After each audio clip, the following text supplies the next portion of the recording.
Hola, buenas tardes, bienvenidos. Vamos a iniciar la sesión de hoy. Voy a Hola iniciar. maestra, buenas noches, bienvenidos Buenas noches, alumnos. maestro. La voy a hacer hospedadora maestra para iniciar la sesión. Sí, maestro, muchas Le voy a gracias. dar el hospedador. ¿Sí me escucha? ¿Sí se escucha Sí, mi audio o no? sí. Ok, bienvenidos chicos, tenemos a 10 alumnos en la clase maestra, vamos a iniciar. Les recordamos que la clase queda grabada para los alumnos que no puedan entrar. Bienvenidos y bienvenidas, iniciamos sesión de esta noche. Es una clase que estamos reponiendo del día miércoles. Bienvenida maestra, adelante, ya puede proyectar, iniciamos sesión. Gracias, maestro. Hasta luego, buenas tardes. Bueno, me confirman que se pueda proyectar esta presentación. A ver.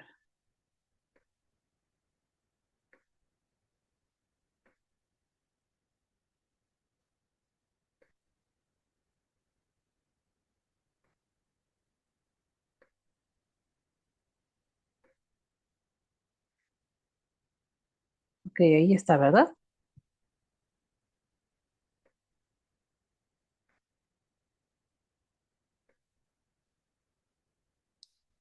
Bueno, sí me confirman que ya se puede ver, ¿verdad? La presentación.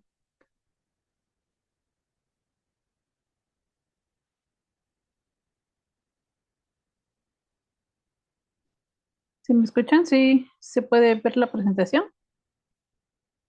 Sí, maestra. Ok, entonces estábamos revisando parte de los cuidados respiratorios y revisábamos la secuencia rápida de intubación. Nos quedamos en los medicamentos.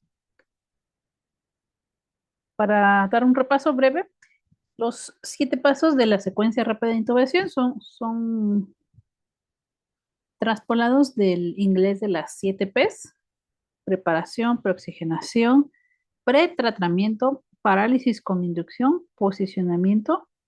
El siguiente es la intubación, o si lo vemos desde la mnemotecnia de las Ps, es paso del tubo y manejo post-intubación.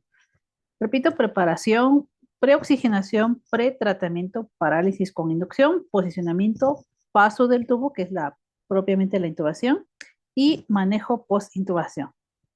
Bueno, entonces, la preparación, ¿a qué se refería? Es el primer paso de esta secuencia rápida.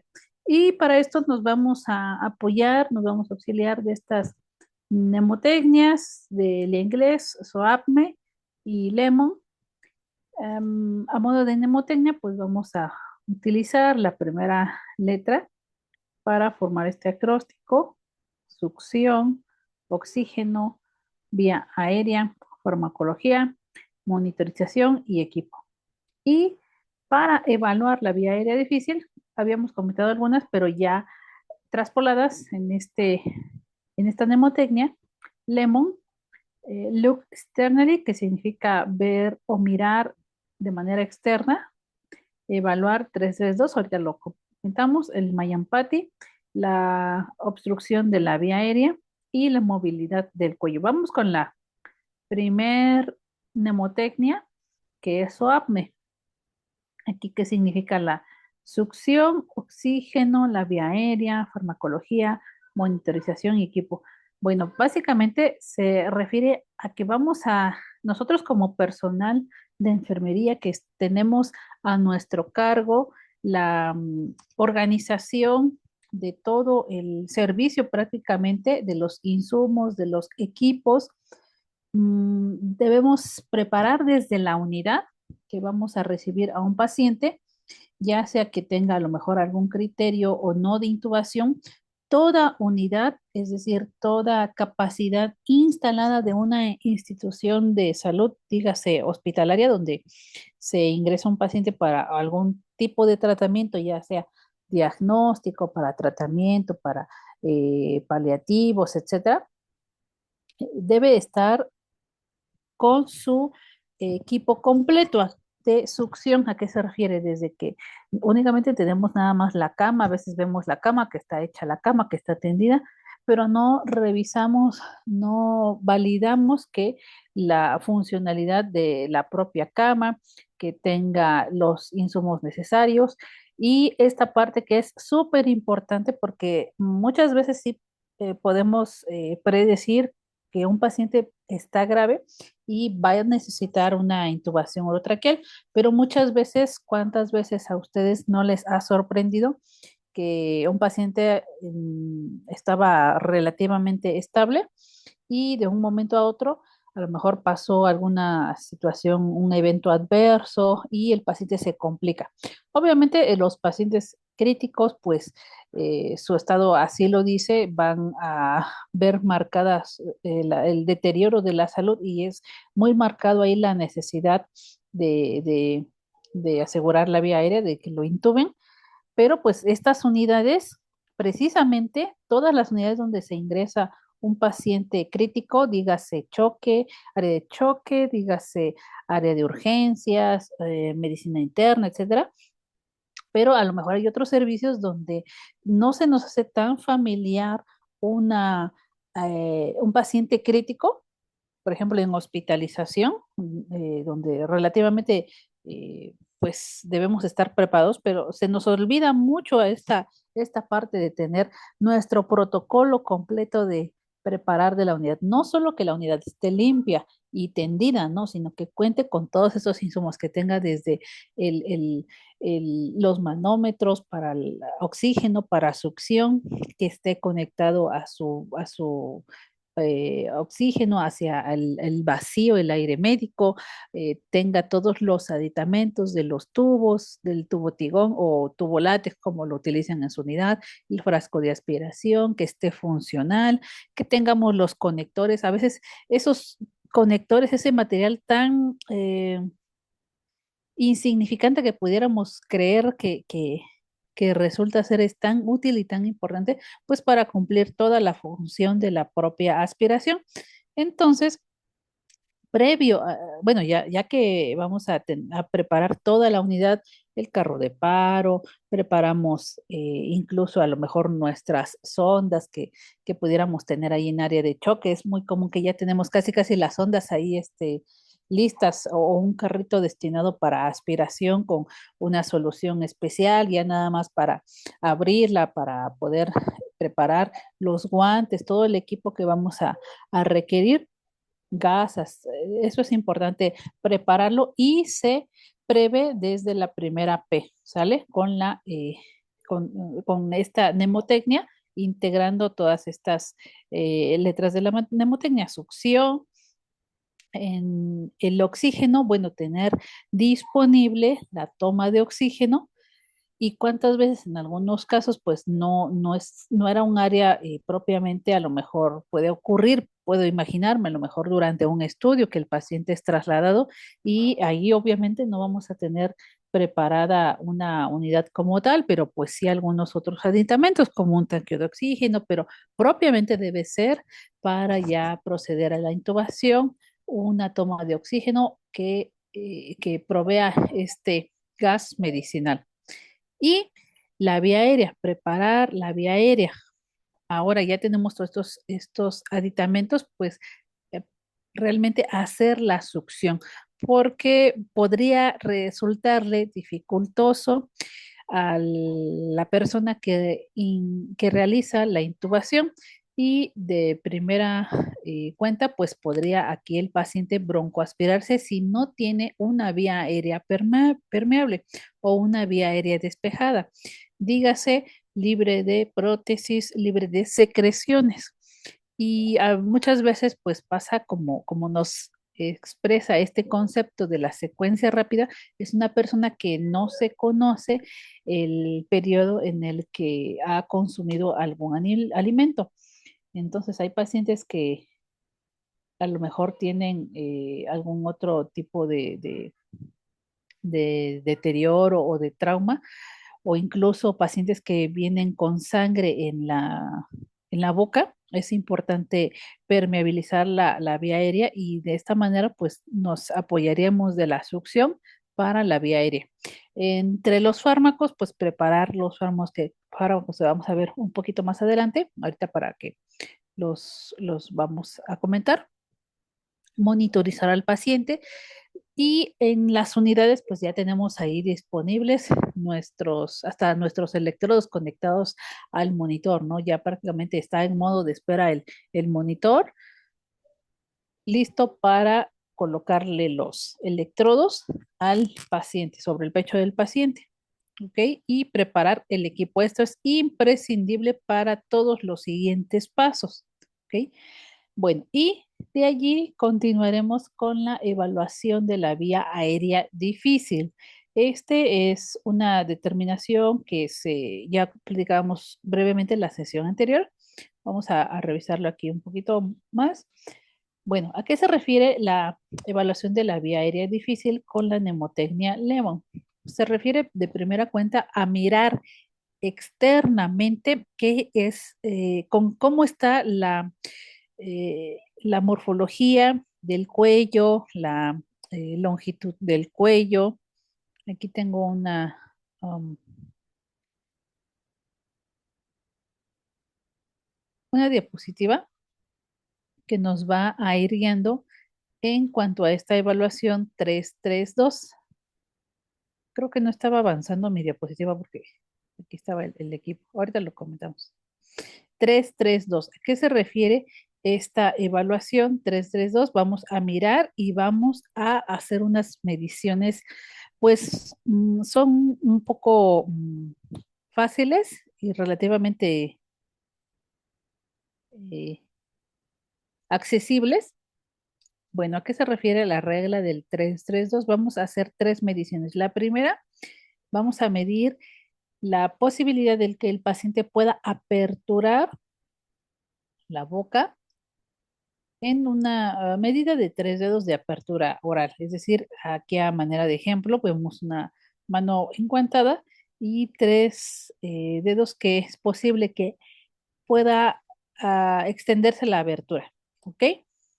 La segunda es 3 dedos de distancia entre el mentón y el hueso hioides. Entonces, de aquí a acá, mínimo 3 dedos. Hay personas que tienen la mandíbula menos desarrollada, ¿ok?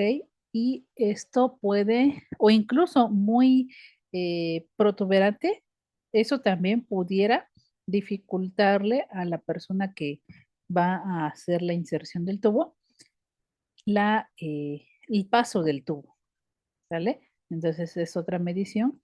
Y 2 dedos de distancia entre el cartílago tiroides y la unión entre la mandíbula y el cuello. Aquí podemos ver cómo se posicionan estos 2 dedos entre el cartílago, perdón, tiroides y la unión de la mandíbula. Por eso es que podemos verlo primero a simple vista de manera general, cómo está la estructura del cuello. Los pacientes, bueno, hay personas que tienen esta vía aérea difícil y se puede complementar con la evaluación de Mayampati y estas que ya habíamos comentado, ¿no? Los incisivos, la prominencia de los incisivos, que no pueda colocar los incisivos de manera alineada, ¿no? Con la mandíbula. La distancia, esta es la que comentábamos, de los incisivos superiores y los inferiores, menos de 3 centímetros. Aquí está el primer 3. Y la úvula no visible, esto corresponde al Mayampati 2, el paladar muy arqueado, un espacio mandibular rígido, ya sea que esté indurado, es decir, que esté rígido, que esté ocupado incluso por una masa o no sea elástico. ¿Cuántas veces pues no hemos visto pacientes que tienen alguna tumoración o incluso masas que provienen a lo mejor del cuello, de la laringe, y eso pues va a dificultar o incluso a no hacer posible el paso del tubo? La distancia pteromentoidea de menor de 3 dedos, ese es el otro 3. Cuello corto o incluso su extremo, ¿no? Un cuello muy ancho. El paciente que no puede tocar el tórax, este está interesante, que no puede tocar el tórax con el mentón o no puede extender el cuello. Sobre todo estos que no pueden extender el cuello, ya sea por alguna lesión de cervicales, por la posición que se tiene que hacer de olfateo para la hiperextensión del cuello y para que posibiliten el paso. Aquí se omitiría, pues para los pacientes que tienen alguna lesión de cervicales, Y entonces, desde la preparación de todo el material. Aquí voy a regresarme un poco para integrar el equipo, algunos otros equipos que están contenidos en dónde, en el carro de parada o en el carro de paro o en el carro rojo, como lo tengan allí dispuesto en sus unidades. Y este equipo pues debe ser integrado en el carro rojo, ya sea es muy común que sea integrado en el cuarto cajón, pero pues cada unidad cuenta con su propio protocolo de en qué cajón va a estar establecido. Ahí está en sus bitácoras, estará establecido en los letreros propiamente del cada cajón y este material de los dispositivos para el manejo de la vía aérea desde las hojas del laringoscopio. Ya platicábamos en alguna otra sesión que vamos a partir de la desinfección de alto nivel o esterilización de acuerdo a las instrucciones que nos guíe el propio proveedor o empresa o fabricante o marca de las hojas del laringoscopio, porque a lo mejor a nuestro criterio puede funcionar de manera muy distinta qué es lo que yo opino o qué es lo que yo pienso, qué es lo que, y dista mucho a lo que nos indica el proveedor, porque recordemos que la boca es una pues cavidad húmeda donde hay secreciones, hay pacientes que son infectocontagiosos y no, y hay pacientes que son infectocontagiosos sin saberlo. Entonces, estar introduciendo una hoja de laringoscopio que no esté procesada de manera adecuada, pues estamos regalándole padecimientos a un paciente que prácticamente no, pues podría venir sano en alguna otra situación, ¿no? Inmunológica o de infecciones.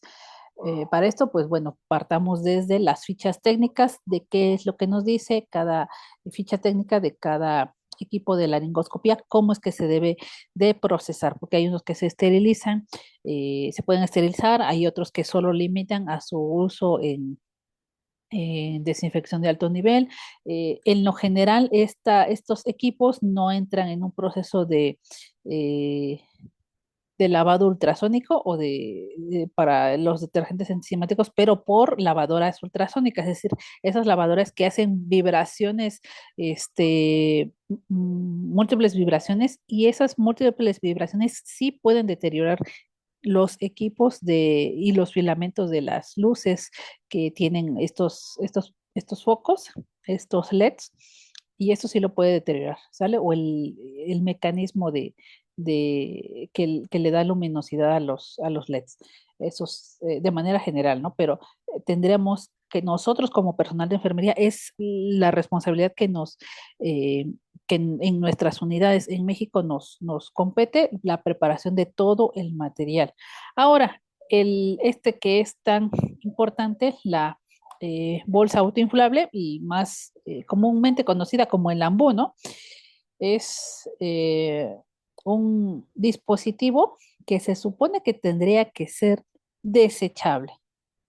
Muchas veces la infraestructura, los recursos de las unidades no posibilitan que este recurso pues pueda ser desechable y se tiene que procesar, ¿no? Cada unidad pues dispondrá, si nos podemos a revisar un poco eh, de las actualizaciones que hay en cuanto a esterilización, pues así tendría que ser, ¿no? Un equipo nuevo, pero pues la realidad dista mucho porque pues no nos proveen de estos equipos, entonces los procesamos en lavado enzimático y desinfección de alto nivel. Y podría ser esterilización, pero cada unidad pues partirá de acuerdo a sus recursos. Estaría ideal pues que fuera desechable como lo marca el propio eh, dispositivo, porque incluso la bolsa reservorio, cuando está muy utilizada y se ha a lo mejor utilizado, a lo mejor incluso pocas veces, esta bolsa es susceptible de roturas y por aquí se puede fugar el oxígeno y no proporcionar el oxígeno y el FiO2 adecuado que requiere la bolsa autoinflable. Entonces, ese es eh, un inconveniente que se puede presentar cuando se reutilizan. Otra eh, otro punto súper importante es revisar que la mascarilla sea funcional, porque muchas veces pues están deterioradas, están, como decimos, ponchadas y no hacen el sello adecuado de nariz y boca que dicta la técnica. Entonces es importante que nosotros nos fijemos que esté completo todo el dispositivo y esté armado. Si se hace la desinfección de alto nivel y el armado y secado, pues debemos asegurarnos que funcione, que la bolsa, el reservorio se infle por completo, que tengamos conectado o hacer una prueba, ¿no? Incluso porque una vez abierto este dispositivo utilizado y desarmado para su desinfección, pues nadie nos asegura hasta que nosotros eh, nos ocupemos de volverlo a armar y verificar que no tenga estas fugas, ¿no? Y que sea realmente funcional, porque muchas veces, pues, ¿cuánto no nos ha pasado que tenemos al paciente ya grave, listo para intubar, hacen la preoxigenación y simplemente algo por aquí no funciona, ¿no? La válvula ya se venció, la mascarilla no hace el sello, la bolsa reservorio está ponchada, la toma de oxígeno a lo mejor no embona con la toma de oxígeno de la pared, etcétera, ¿no? Todas esas cosas nos consumen tiempo, pero es tiempo importantísimo para la supervivencia del paciente. ¿Sale? Otros aditamentos, pues bueno, los tubos endotraqueales, estos van a estar disponibles en el carro de parada. Y previo a la intubación, al paso del tubo es cuando se prueba, se puede abrir el tubo, pero pues idealmente pues tener varios tubos del mismo calibre, ¿ok? De este, y otros aditamentos que pudiéramos tener disponibles, pues pueden ser estas mascarillas laringeas, que son muy útiles cuando pues existe una vía aérea difícil o la persona a lo mejor no es experta intubando y a lo mejor en un hospital escuela pues podemos decir, no, pues que intenta intubar el R1, ¿no? Y de ahí si no puede pues se apoya de su R2 y así, ¿no? Progresivamente. Y al último de su escrito. Y pueden incluso llamar anestesia si es muy difícil intubar, ¿no? Pero hay unidades donde pues no tienen todo ese recurso que pueden intubar y ante la necesidad de asegurar una vía aérea, ese es un recurso que pudieran utilizar pues, prácticamente más seguro la mascarilla laringia de intubar, de dirigirse este dispositivo hacia la vía aérea, evitando irse por esófago. Pero bueno, cada unidad tiene ahí sus protocolos, incluso pues como comentamos, ¿no? En los hospitales escuela pues es muy común que existan incluso múltiples intentos, ¿no?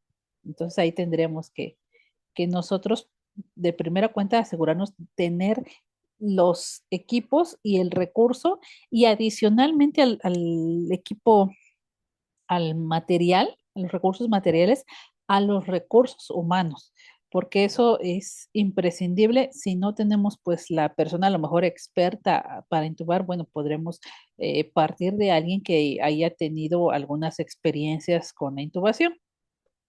¿Ok? Bueno, y esta es de lo que comentábamos, también la de la mnemotecnia Lemon, el Mayampati, estas son la valoración de la clasificación de Mayampati. En cuanto a la apertura de la boca, se puede visualizar la úvula, veamos cuál es la diferencia que dista mucho de la clase 1 hasta la clase 4. Entonces, aquí, por ejemplo, no se puede ver la úvula en la clase 4, no se puede ver prácticamente pues nada que apertura, entonces ese es, solo se puede ver aquí el paladar duro, puede dificultarse mucho la intubación. Idealmente, pues está entre una clase 1 y una clase 2 para facilitarles la intubación. De allí, pues, en adelante, es una vía aérea más difícil. Entonces ya comentábamos el equipo adicional de la secuencia rápida.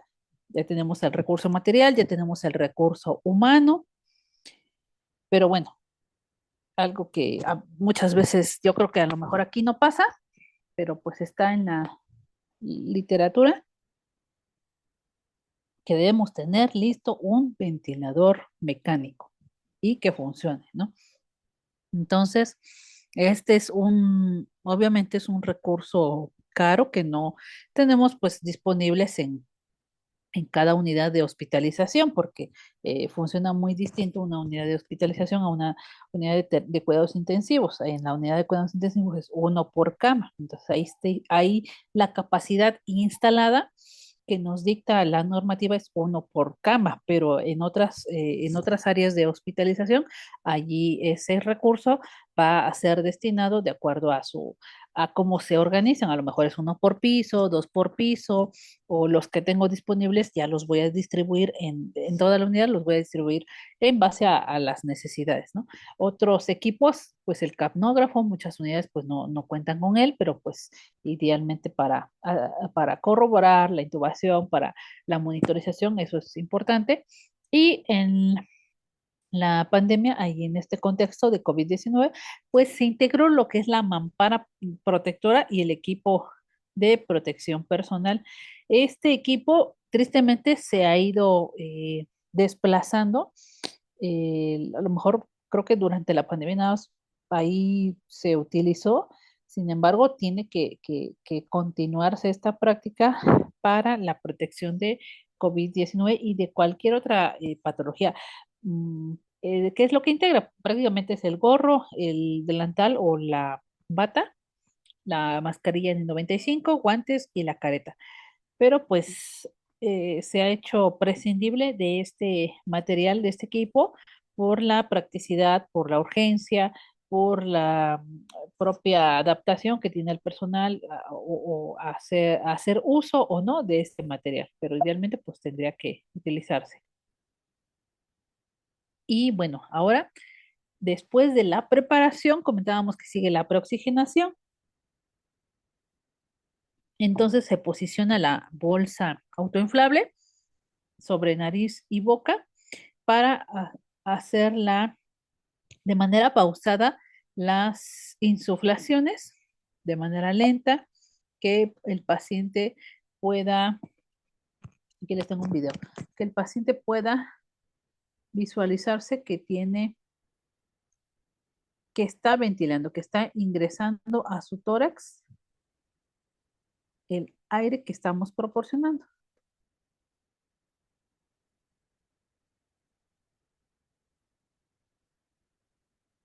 Voy a presentarles aquí un video, nada más me comentan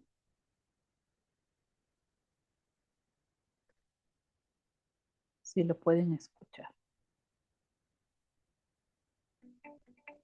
Manejo de la vía aérea con bolsa ¿Sí lo escuchan? Sí. mascarilla o ambú. Insertar la cánula orofaringeo mayo para administrar oxígeno, realizando las ventilaciones con la bolsa mascarilla, sellando completamente la vía aérea con la maniobra CE y elevando el mentón. Administrar las ventilaciones con una frecuencia de 1 cada 5 a 6 segundos, con una velocidad de más de 1 segundo de duración y el volumen adecuado de aproximadamente la mitad de la bolsa. Realizar 2 ventilaciones durante cada ciclo de RCP. Bueno, ese ya se metió con RCP. Entonces, la técnica, aquí está, la maniobra de C y E. Se hace una C, ok, aquí está utilizando la mano izquierda para hacer la C visualizada por el operador, ok, y una E, ok, para tomar la mascarilla y con el resto de los dedos lo que hace la E, que en este caso se figura una E, se toma el mentón y se hace la hiperextensión. Esa hiperextensión se omite pues en pacientes que tengan lesiones cervicales, que tengan alguna estén asegurando ahí, haciendo la fijación del cuello, que tengan collarín, eso se tendría que omitir. La vía aérea con la maniobra CE y elevando el mentón. Administrar las ventilaciones con una... Entonces, la bolsa autoinflable, como su nombre lo indica, va llenando aquí a través de la conexión de oxígeno. Esta bolsa provee del FiO2 a la bolsa autoinflable, a lo que oprimimos, y este es hacia la mitad de su volumen. Entonces, no se trata de, incluso hemos visto en algunas pues prácticas que están en periodo de aprendizaje, que casi quieren insuflarle todo el contenido de la bolsa, y eso pues no es una práctica incorrecta. Tendremos que, que tener cuidado. Se hace solo la mitad de la capacidad de la bolsa y una frecuencia una velocidad de 5 a 6 segundos por cada insuflación. Sale de manera pausada, eh, relativamente lenta. No es no es un rescate así pues rápido, sino el FiO2 va a llegar aquí al paciente, ¿sale? Y va a ventilar.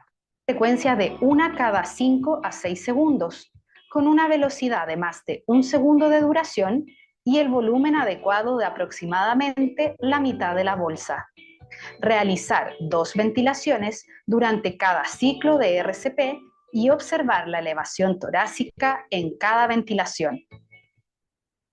Entonces descubrimos al paciente, obviamente, para visualizar la expansión del tórax y asegurándonos que pues sea realmente el tórax y no el estómago donde estamos dando la insuflación.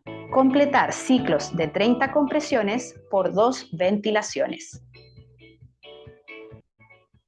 En este momento es donde muchas veces necesitan que aspiremos la boca, ¿no? Porque si van a hacer una intubación y van a proporcionar presión positiva con el ambú, ¿qué es lo que pasa?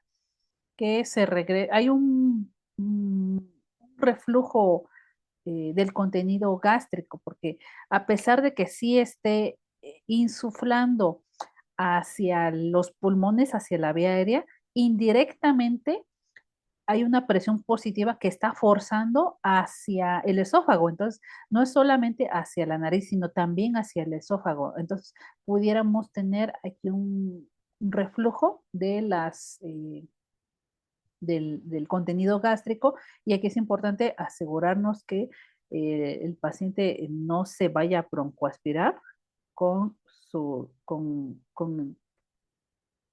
el contenido gástrico. ¿Ok? Y aquí hay otro video, bueno, muy breve, pero quiero compartírselos para que lo podamos integrar.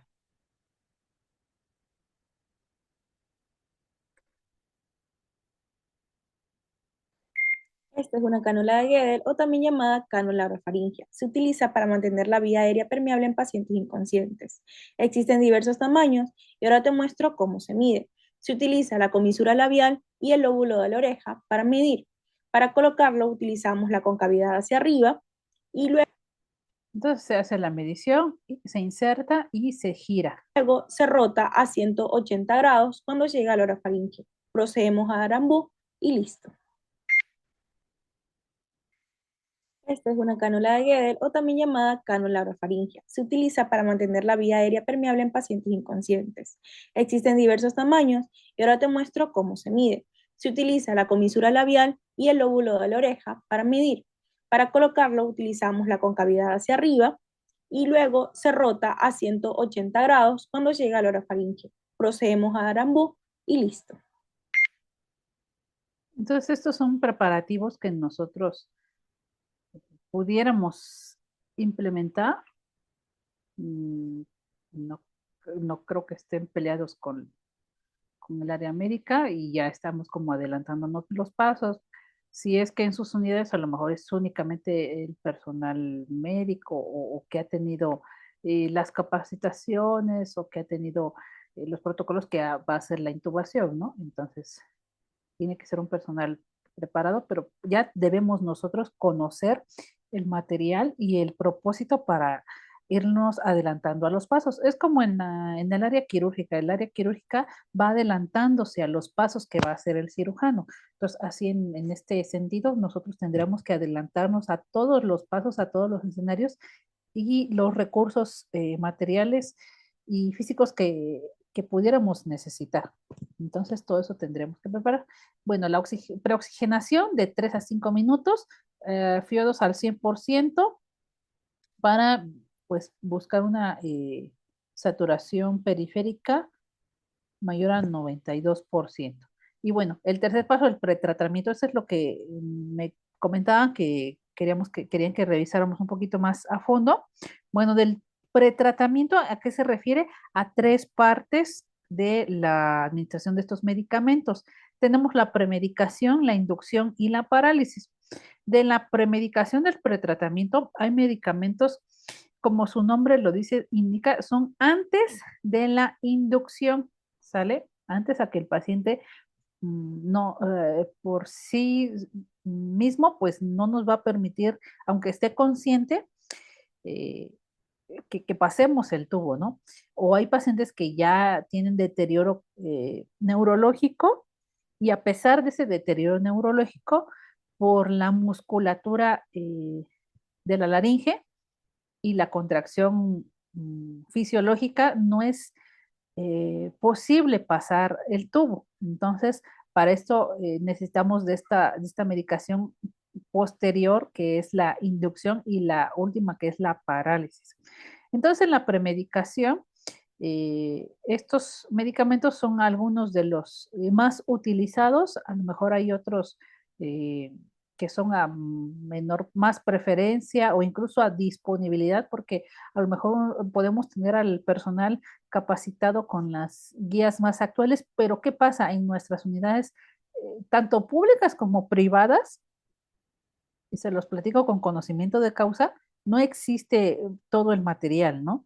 Que quisiéramos. Entonces, a lo mejor pudieran utilizar lidocaína o fentanilo o alguna otra medicación y qué es lo que funciona, pues lo que tengan en existencia. Y aquí pues convendría mucho pues que el área pertinente hiciera su gestión para los medicamentos que son los ideales para utilizar. Bueno, de estos medicamentos, algunos otros, pues que se pueden integrar y apoyar, pues aquí en este ejemplo, la atropina, pues para que algunas tener preparados todo esto. Esto no se le administra a todos los pacientes, ¿no? Tener aquí disponibles, ese es un ejemplo, porque pues podemos sufrir de tanta depresión del sistema respiratorio, incluso llegar a algunas alteraciones vagales y cardíacas, ¿sale? Como pues llegar a los pacientes con una bradicardia o incluso a una asistolia asociadas a la administración de estos medicamentos que van a funcionar junto con la inducción y la parálisis, porque prácticamente están anulando parte de la musculatura simpática y parasimpática. Bueno, en los agentes inductores, estos van a llevar al paciente a la inconsciencia. Recordemos que pues hay pacientes que ya están inconscientes, pero pues estas también van a ser necesarios para el paso del tubo, ¿ok? Entonces, no sé si con ustedes ya habíamos visto algunas alteraciones hemodinámicas, cardiovasculares, renales, etcétera. Más adelante las comento, si no, de todos modos, les comparto esas diapositivas que creo que también están pendientes con ustedes. Creo que lo vimos en la primera sesión del prediplomado. Si no, ahí les compartiré esas diapositivas pendientes, ¿no? Me comentan. Y bueno, entonces de estos agentes inductores, ¿cuáles son los más utilizados? Pero a lo mejor hay uno que es muy discutido, pero pues a lo mejor por el coste, por la economía de la institución, uno muy utilizado pues es el midazolam. ¿no? Este medicamento del midazolam tiene una acción relativamente lenta hacia los otros medicamentos y una duración prolongada. Entonces, aquí es por eso es que existe esta discusión con el uso del midazolam, porque hay otros medicamentos que son más rápidos y su efecto residual es menor. Por eso es que recomiendan que sea en poco uso el midazolam. Hay instituciones donde es únicamente lo que hay y pues la persona que va a realizar la intubación pues tiene que acoplarse a lo existente, ¿no? Por eso es que a veces, muchas veces está esta discusión, ¿no? De medicina basada en existencia y no es en evidencia. Y bueno, otros medicamentos utilizados, este es más común, pero pues tiene algunos efectos secundarios, el propofol, como la hipotensión, la bradicardia y disminución de la PIC. Bueno, cada tratamiento, cada medicamento tiene que ser valorado y utilizado de manera individual, o sea, no hay dosis que son las recomendadas, pero pues se individualizan por el gramaje por peso. Los miligramos se calculan sobre el peso del paciente. No es como que a todos los pacientes les vamos a poner 5, 10 o 15 miligramos de midazolam. No, se tiene que hacer una valoración y un cálculo individualizado sobre el peso. ¿Y qué es lo que pasa en otras ocasiones, en otros escenarios? Que a pesar que se llega a la dosis tope de los medicamentos, incluso por peso, a veces se sobrepasa porque esta inducción no es posible llevar al paciente a la inconsciencia. ¿Y eso en quiénes pasa? ¿Ustedes han observado esas situaciones? ¿En qué tipo de pacientes pasa que no ocurre, no llevan a los medicamentos a la inconsciencia? ¿Por qué? ¿Por qué creen que no pase? Quisiera ahí que me compartieran sus experiencias. Por la drogadicción. Exactamente. Entonces, las toxicomanías eh, en nuestro país, si revisamos los boletines epidemiológicos, desde edades muy tempranas están en la población, sobre todo en la población masculina, y la población masculina pues es más robusta generalmente, necesitan más dosis y a pesar de que les administran la medicación de inducción, pues necesitan a lo mejor otro bolo para hacer posible llevar al paciente a la inconsciencia y de esta manera pues seguir con la parálisis para permitir el paso del tubo, porque aunque el paciente esté inconsciente, pues la musculatura le va a impedir a la persona que introduzca el laringoscopio introducir el tubo, ¿no?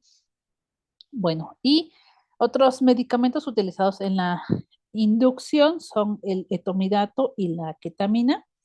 Obviamente van a funcionar la elección de estos medicamentos, como habíamos comentado, pues a la evidencia, pero también a la existencia, ¿no? De las instituciones y a la propia elección incluso de quién va a intubar, porque a lo mejor le es más práctico, el cálculo le resulta mejor, etcétera, ¿no?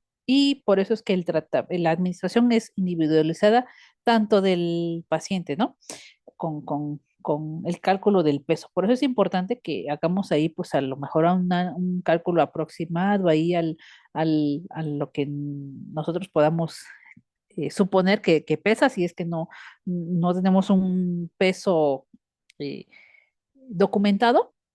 Y bueno, estos medicamentos se administran de 3 a 5 minutos posterior al inicio de la premedicación. El propofol, la ketamina, el etomidato y el midazolam, ¿sale? Entonces es uno o este o este o este. No es que todos se le administren, ¿ok?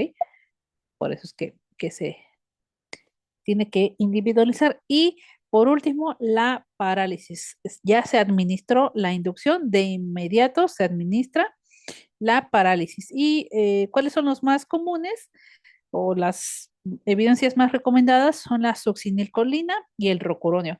Bueno, pues es que no tenemos rocuronio, tenemos becuronio, pues a la existencia, ¿no? Por eso es como comentábamos, pero pues lo que marcan la evidencia, que es lo más recomendado, la succinilcolina y de ahí el rocuronio, ¿sale? O es este o es este. La succinilcolina pues va a producir tanto como el rocuronio, va a hacer esa relajación y parálisis de las cuerdas para permitir el paso del tubo. Cada uno pues pudiera tener sus efectos adversos, ¿ok? Y va a ser calculado de igual manera de manera individual con base en el peso del paciente, ¿sale?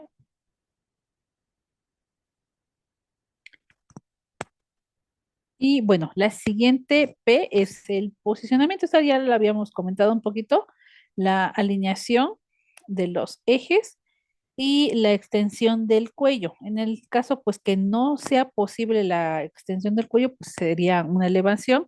Y aquí, pues tiene que funcionar mucha parte de la ética médica, porque y de la práctica médica, ¿no? Porque me digo médico porque es generalmente quienes eh, s- son avalados en las instituciones para realizar la intubación, ¿no?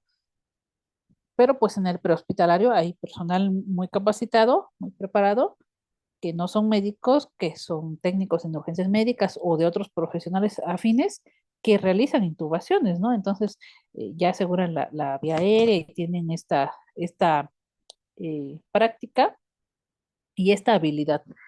Y bueno, la protección en posición del paciente aquí con las maniobras para la inserción y el paso del tubo con la maniobra de Selig y la maniobra de Burr. Y el paso del tubo, esto es el punto crucial donde pues ya todos los recursos, el material disponible ya se ve su uso. Aquí la laringoscopia, comentábamos el- la visualización de las cuerdas que pueda pasar el tubo por el laringoscopio.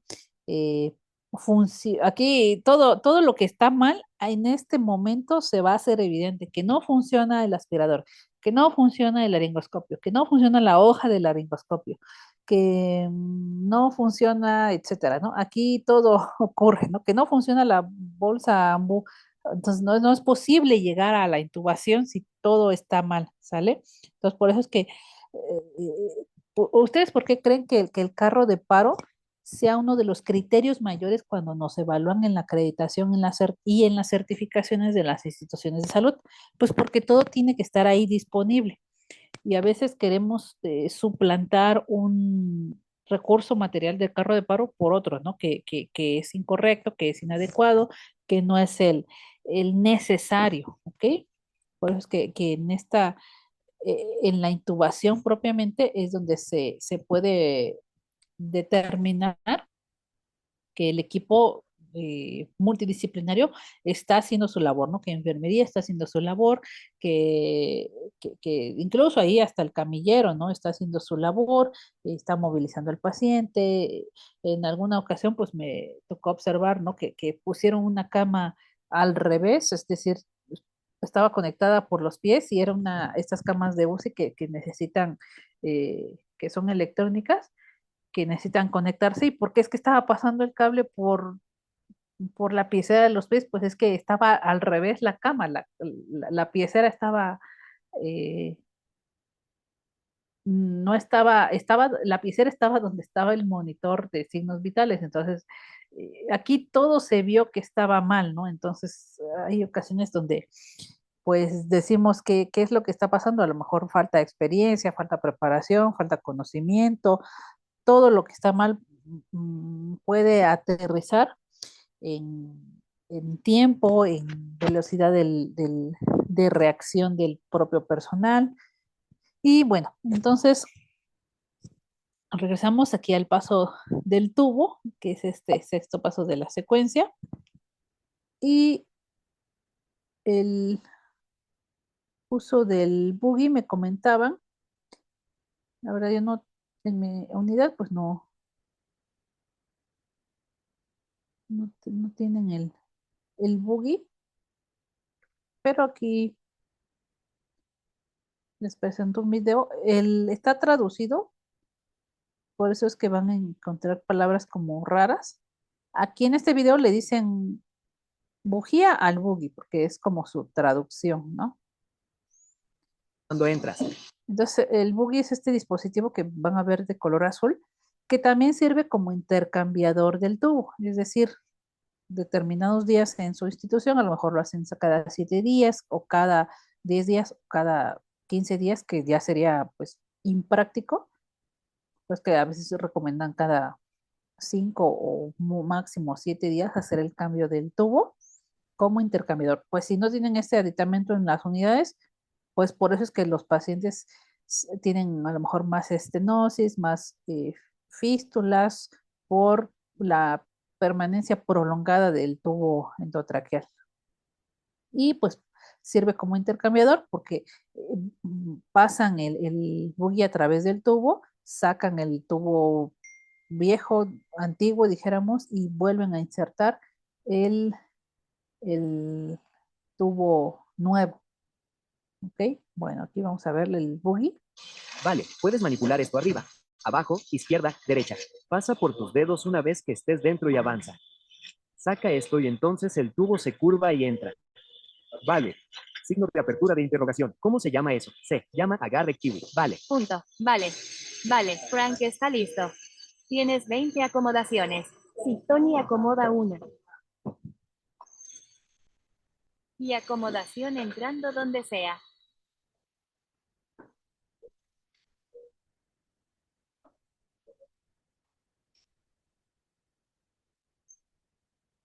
Entonces aquí está el tubo ya conectado con la jeringa y el buggy.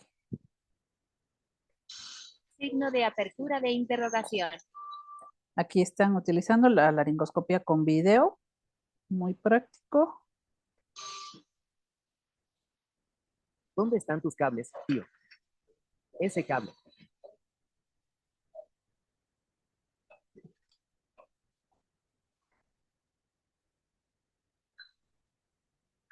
Ahí lo tienes.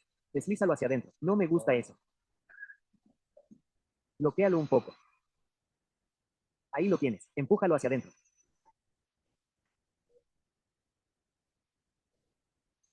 Ahí está el paso del tubo. Espera.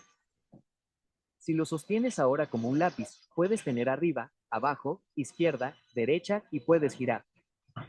¿Vale? Así que tienes básicamente 360 grados de control. Si haces esto, es muy difícil hacer aquello. ¿Vale? O sí, ya sabes, incluso si lo sostienes, ya sabes, con él aquí atrás. Así que intenta tener esta punta hacia arriba.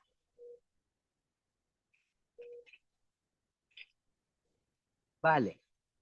Entonces, una vez que sabes que sigues tu curso, está bien y estás dentro. Así que mantienes tu vista. Mantienes la vista, sí. Y luego tendrás que, ya sabes, soltar eso. Y entonces, tienes razón. Y se convierte en alguien que va a tener que sujetar el tubo. Y lo sujetan. Y ahora usas la mano por la que normalmente pasarías el tubo para alimentarlo. Sin embargo, a medida que el tubo se alimenta, puedes quedarte atascado. De hecho, esto puede quedar colgado en la abertura. Entonces, si eso sucede, todo lo que tienes que hacer es girar el tubo sobre el buggy.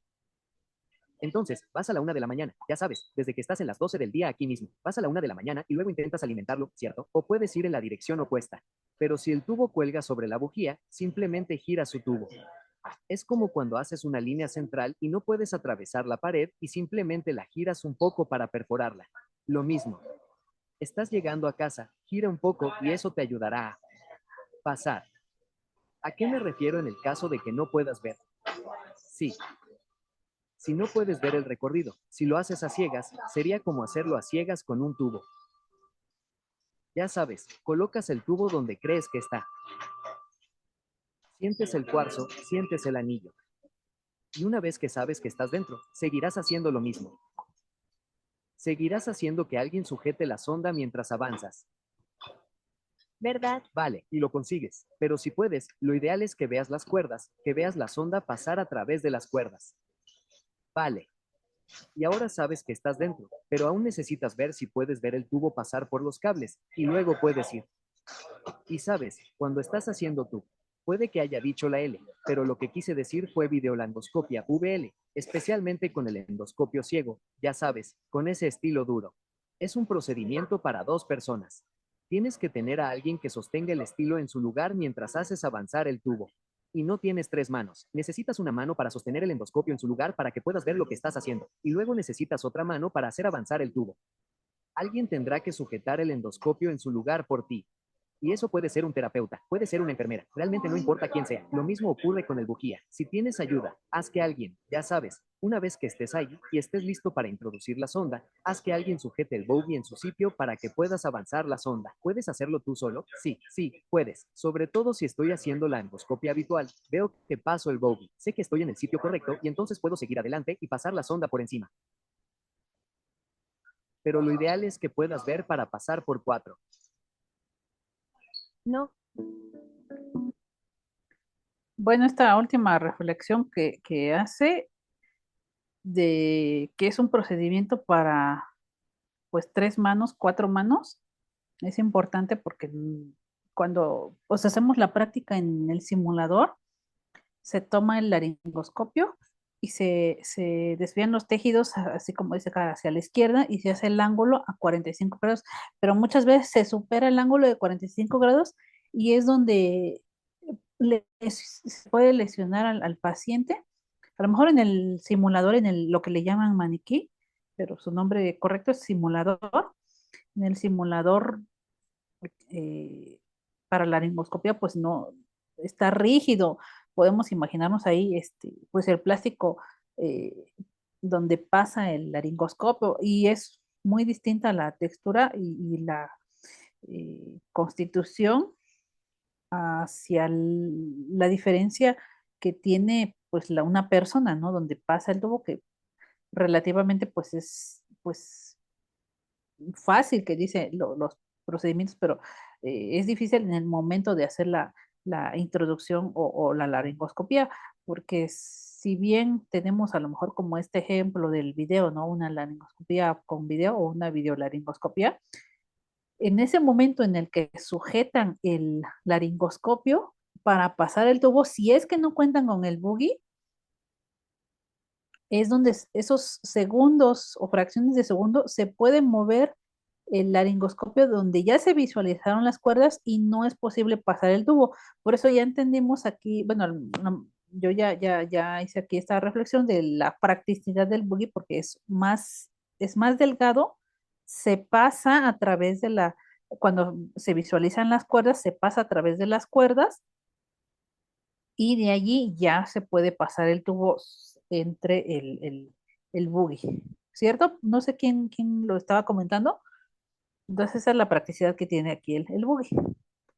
Bueno, y el manejo post-intubación. Creo que tengo aquí otro video para...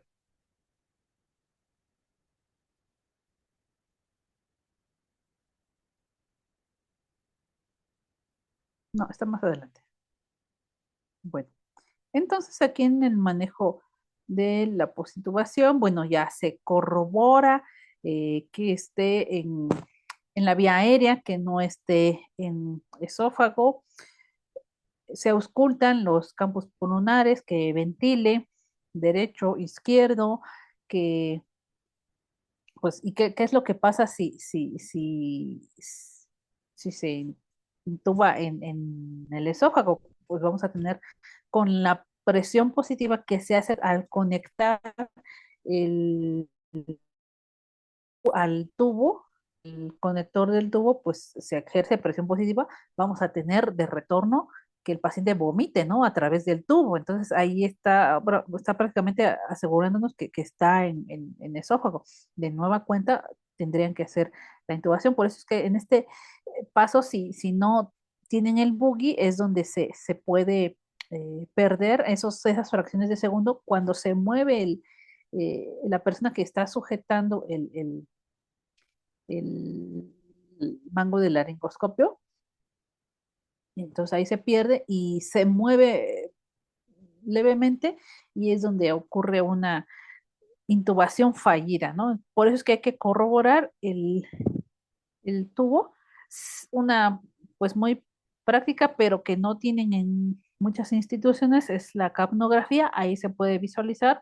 Ya lo vimos en alguna clase, las curvas del capnógrafo, donde se corrobora realmente cómo está la UNDRA y pues a falta de que no esté en la, la vía aérea, pues no va a tener retorno de CO2, ¿no?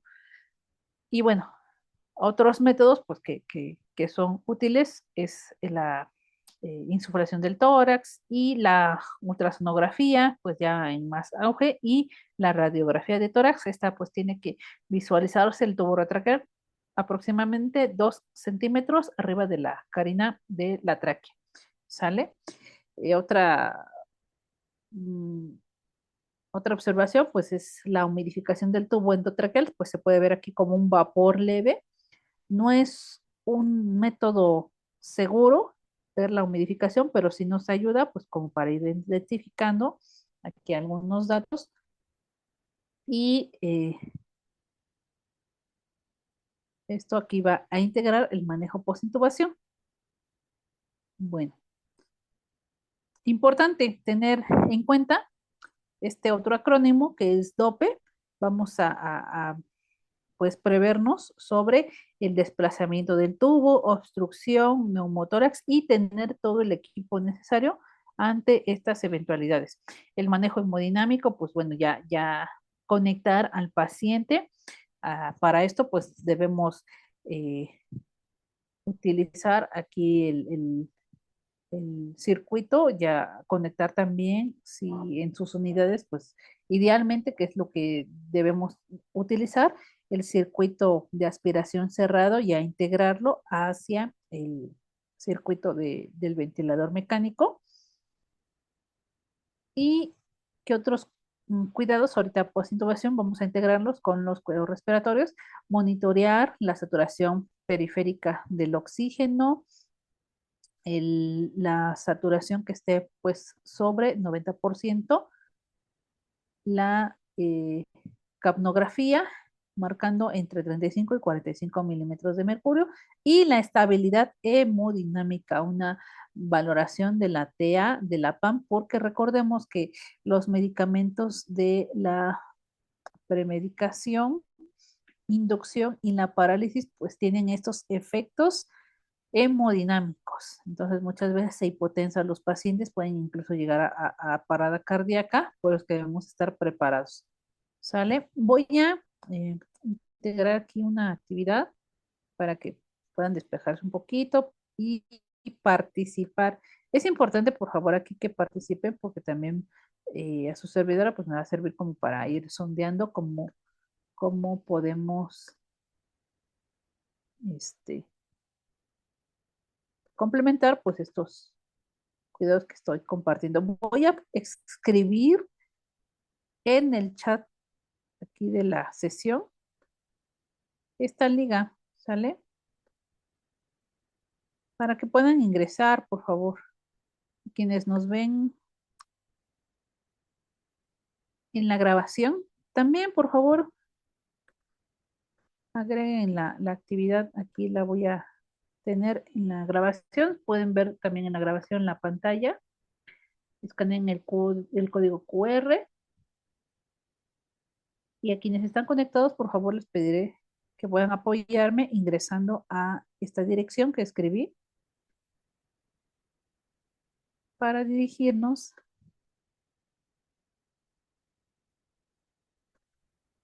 a la actividad. ¿Sale? Apóyenme, por favor. Aquí los espero. Y vamos a contestar dos preguntas. ¿Sale? ¿Cómo se realiza la técnica de aspiración de secreciones? ¿Y qué cuidados debemos integrar para la prevención de las neumonías perdón, aquí, asociadas a la ventilación mecánica. Muy bien, lo que aquí están contestando. Ok.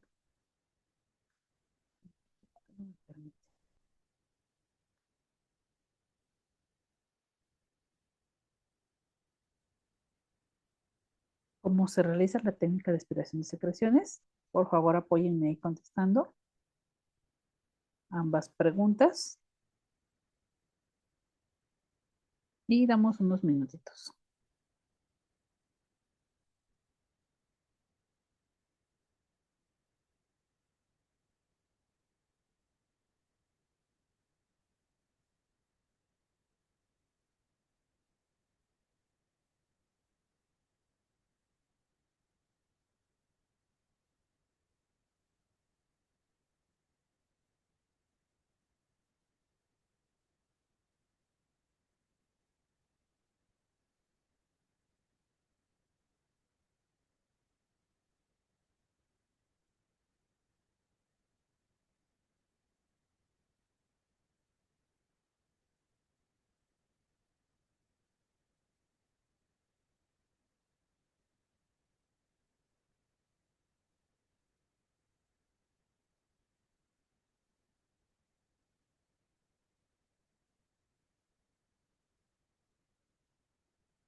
Aquí veo que están escribiendo. Quienes nos ven en la clase grabada también, por favor, necesito que vayan agregando allí sus comentarios para que veamos que sí están participando, viendo las sesiones, complementando la actividad, por favor.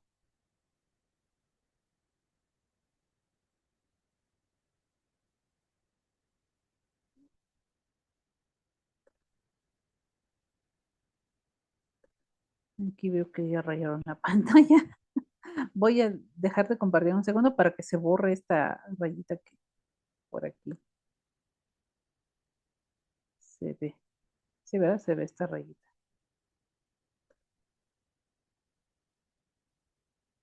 Ok, voy a volver a compartir.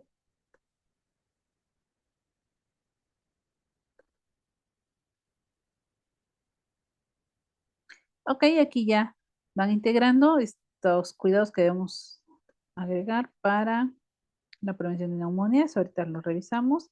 Y esta falta que contesten, ¿cómo se realiza la técnica de aspiración de secreciones? Ok,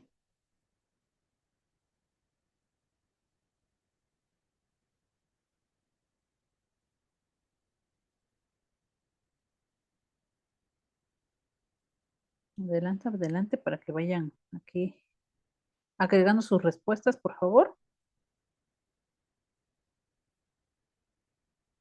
Todos vamos aprendiendo, ¿eh? Todos vamos aprendiendo. No tengan temor aquí de contestar.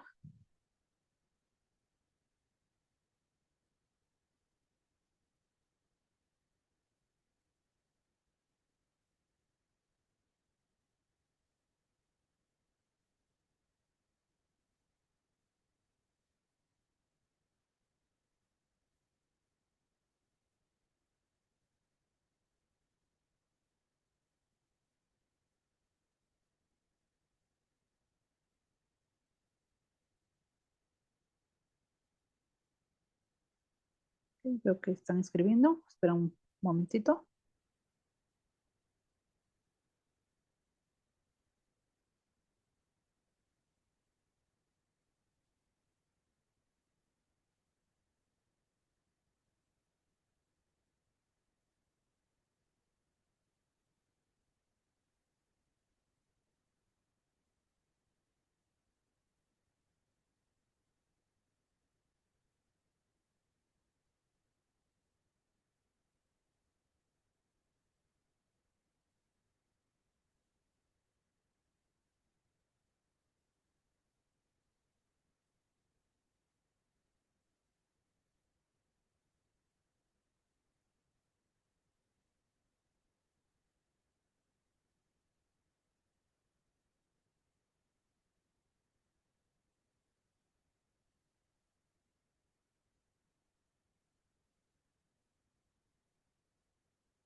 Ok, veo que aquí ya están agregando sus respuestas. Muy bien, acertadas. Bueno, preparación del material, lavado de manos, colocación de guantes, cubreboca, se conecta la sonda de aspiración a fuente de vacío. Ok, se introduce sin succionar. Correcto. Se retira aspirando. Correcto. Pase bucal, aspiración abierta. Se introduce la sonda. Ok. Causando saturación, el monitor de parámetros hemodinámicos, correcto. Recordemos que esto sería el monitor de parámetros hemodinámicos, pues no invasivos, ¿no? O invasivos idealmente, ¿no? Se pone el paciente en posición Rosier antes de tener el material listo, usar medidas de protección. Ok, aquí entiendo que cuando hablamos de Rosier es para la intubación, ¿no? Ajá, entonces en los cuidados post-intubación ya sería con la técnica propia de aspiración y secreciones y a lo mejor podríamos integrarla en la fase de eh, preparación y preoxigenación, ¿no? Esta parte porque aquí incluye la precisión Rosier, muy bien, siempre observando el monitor de parámetros hemodinámicos y en el monitor del ventilador trazo ventilatorio. Higiene de manos con técnica estéril, catéter sin succionar, retirando, aplicando succión de 10 a 15 segundos. Correcto. Muy bien. ¿Alguien más que falte aquí? Espero un minutito para... Y quienes nos están viendo en la sesión grabada, por favor, completen la actividad con este código QR que están viendo. ¿Sale?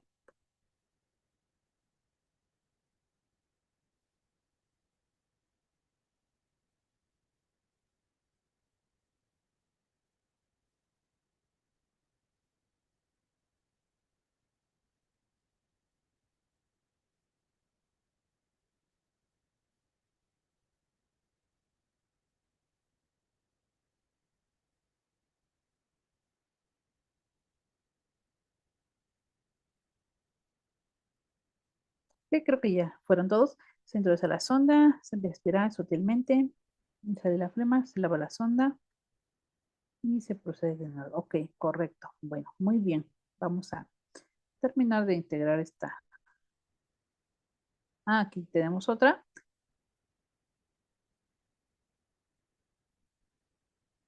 Y aportando equipo de protección personal, abre el aspirador, se coloca jeringa precargada en el circuito, se introduce sonda hasta llegar a la medida del tubo y no exceder más de 15 segundos. Correcto. Muy bien. Gracias, gracias que integraron aquí sus conocimientos. Vamos a continuar pues con los cuidados y ya la técnica propiamente. Entonces, de los cuidados respiratorios del paciente con ventilación mecánica, y al hablar de cuidado, recordemos que es un cuidado integral, holístico, sistemático. ¿A qué se refiere esto? Que únicamente no vamos a ver el tubo, sino al paciente en su globalidad, pero ahorita nos vamos a centrar obviamente en esta parte de la parte de la aspiración de secreciones y nos vamos a dirigir hacia reducir el riesgo de la neumonía asociada a la ventilación mecánica y a monitorear el estado respiratorio del paciente. Hay algunas otras intervenciones que podemos eh, incluir. Brevemente las comentaré, pero pues vamos a desglosar las anteriores. Bueno, detectar y resolver situaciones de riesgo, el confort, la prevención de lesiones, desde las lesiones por presión que ocurren en los dispositivos que se tienen en la cara, ¿no? No propiamente también las que se tienen en el cuerpo, sino desde la cara, por el peso del tubo, por el peso del circuito, hasta por el oxímetro, ¿no? Nos puede causar ahí una lesión por presión. el dolor, la sobresedación y el manejo nutricional, todo participa en el paciente. En cuanto a la valoración de enfermería que nosotros tendríamos que ir agregando es hacia los cuidados del aseo bucal, la fijación del tubo endotraqueal, la medición de la presión del neumotaponamiento, la aspiración de secreciones subglóticas y de las secreciones propiamente traqueobronquiales. ¿Ok? Bueno, mm, me voy a ir con lo demás. Aquí está. Y ya me regreso con lo anterior. Bueno, de la fijación del tubo orotraqueal o endotraqueal, tenemos pues dispositivos o estos sujetadores que van a evitar que el tubo se movilice, ¿no? Desde hacia las comisuras o que se movilice más hacia adentro o hacia afuera. Pero este dispositivo sí permite que se pueda posicionar así y hacer una corredera hacia las laterales de la boca. Aquí es importante que el tubo no tope con la comisura labial, porque si lo queremos posicionar a lo mejor más a la izquierda o hacia la derecha, tener la precaución de no lesionar las comisuras, porque a veces queremos casi prácticamente que le abra la boca el tubo si lo orillamos mucho hacia la comisura. Entonces eso puede ocasionar lesiones. ¿Qué es lo principal de la fijación? Pues que se prevenga una extubación, ¿sale? Y que el tubo pues se movilice. Eso es lo que necesitamos nosotros asegurarnos.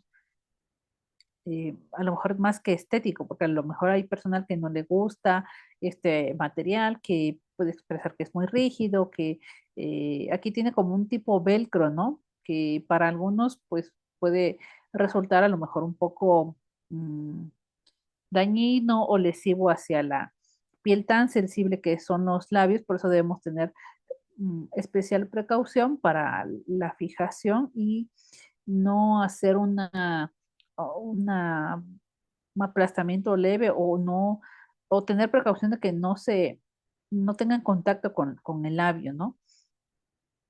Porque estos dispositivos pues han sido diseñados en el entendido de que se ha hecho su uso para que sea práctico, pero pues en la realidad a lo mejor la anatomía es muy distinta, a lo mejor hay personas que tienen su, su- sus más prominentes, a lo mejor los las mejillas o los labios. Entonces debemos ahí tener esta precaución de adecuar y verificar que nosotros adaptemos, porque estos dispositivos se pueden adaptar, se pueden movilizar en esta parte de manera muy breve, obviamente pues no asegurando el tubo, ¿sale? Y idealmente la fijación correcta es en la parte media de la boca para reducir el movimiento interno y externo, ¿ok? Bueno, el aseo bucal, esta es una parte importante que a quien le compete más que a enfermería, le compete esta actividad. Muchas veces pues nos esperamos a que nos la prescriban ahí en las indicaciones, que si no está prescrito pues no lo hago. No, esta es una actividad esencialmente independiente del personal de enfermería, ¿sale?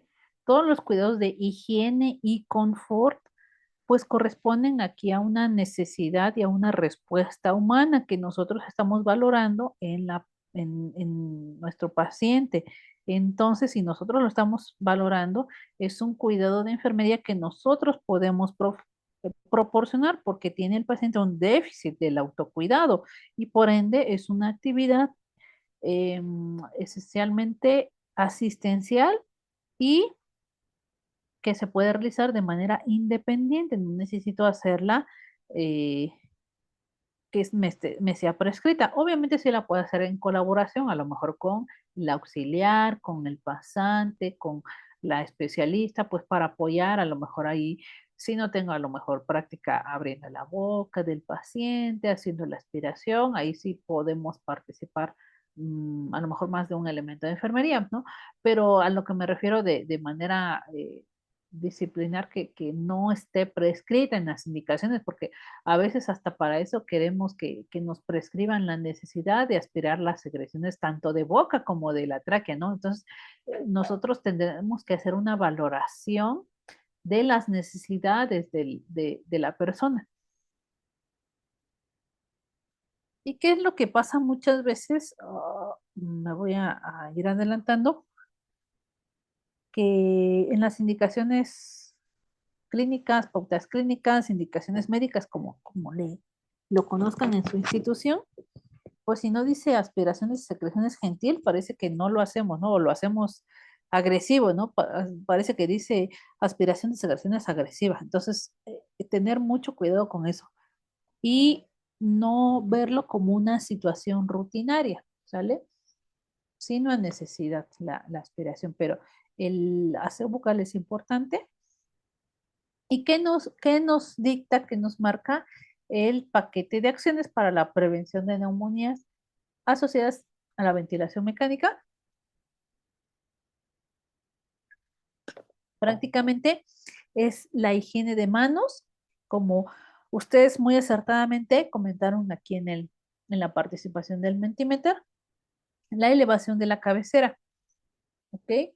Esta elevación de la cabecera debe posicionarse de 30 a 45 grados, ¿ok? En los adultos y de 10 a 15 grados en los neonatos. Estas recomendaciones pues están en este documento publicado y también me parece que también están en la página de la Comisión Permanente de Enfermería. Entonces, ahí le pueden consultar todo el manual de IAS y tiene este apartado específico de la prevención de neumonías.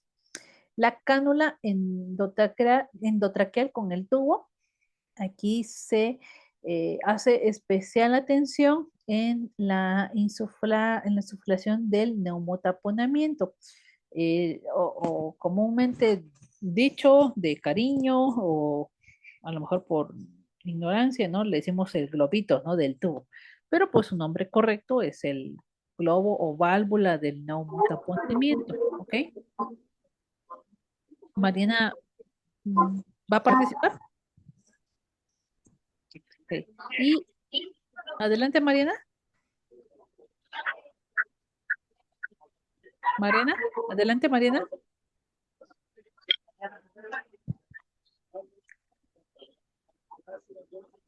Adelante, Mariana.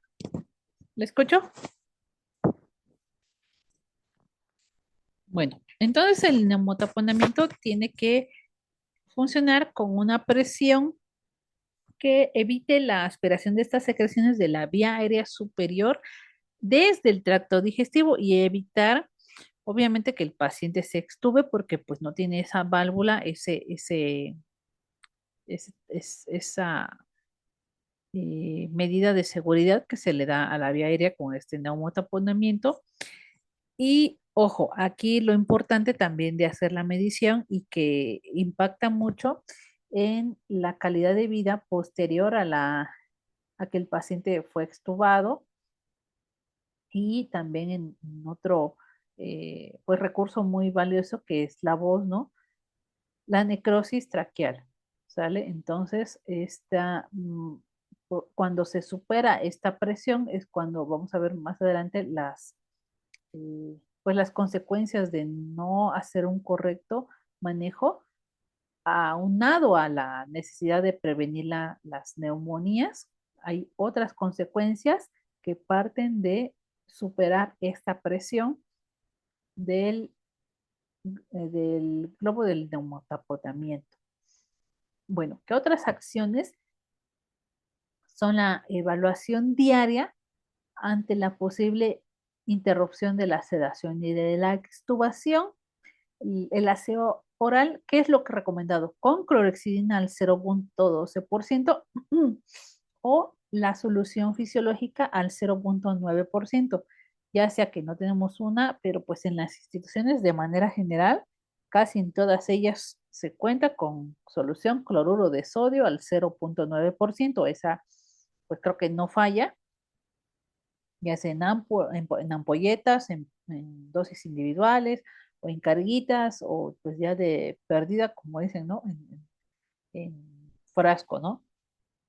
Obviamente estas tienen que pues utilizarse de manera séptica, ¿no? El drenaje bueno, y se hace el aseo oral y el enjuague, ¿no? Puede ser aquí con clorexidina y con solución fisiológica. Porque si venimos de una secuencia rápida de intubación, o sea, no nos esperábamos que el paciente estuviera en ayuno, como es un paciente que estuvo en un periodo perioperatorio y como su nombre lo dice, ¿no? Se preparó para a lo mejor una anestesia general, se hizo su lavado de dientes.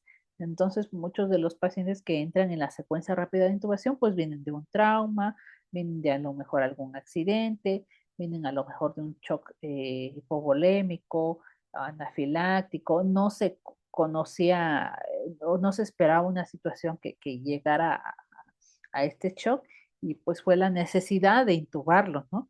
Entonces, pues no tienen como tal mm, una eh, cavidad bucal limpia, aunado pues al acúmulo de secreciones, etcétera, ¿no? Bueno, el drenaje de secreciones endotraqueales con sistema cerrado es lo recomendado.